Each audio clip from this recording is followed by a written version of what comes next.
ফিলিস্তিন দেখা মনে করি না জান্নাতে আছেন। আমনেগো সাইজ করতে 1 সেকেন্ড লাগবো না। আপনি কিসের ইসলাম ইসলাম করেন?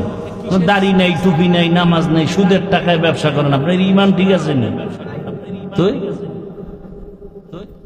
আল্লাহ সাহায্য করবেন, কোন বেঈমানকে সাহায্য করবেন না। সুদখোরকে আল্লাহ সাহায্য করবেন না, বরং সুদখোরকে আল্লাহ বলছে, এই বেঈমান রেডিও, আমি আল্লাহ তোর সাথে যুদ্ধ করব। তা আপনি মোনাজাত দিলে লাভ কি? কোন সুদখোরের মোনাজাত জীবনে কবুল হবে না। যারা সুদের সাথে জড়িত এদের জিন্দেগির কোন আমল কবুল হবে না। হজ কবুল হবে না, মাদ্রাসা উঠাইলে সওয়াব নাই, দান করলে সওয়াব নাই, মোনাজাত দিলে কবুল হবে না। তা আপনি কিসের সাহায্য চান আল্লাহর কাছে? আপনি তো কুলাঙ্গা। আপনার লজ্জা শরম আছে? আর আপনি চায়ের দোকানে মোস লাম্বা করে এখন হুজুর গো দোয়া কবুল হয় না, তোর মতো সুদখোরের কারণে কবুল হয় না।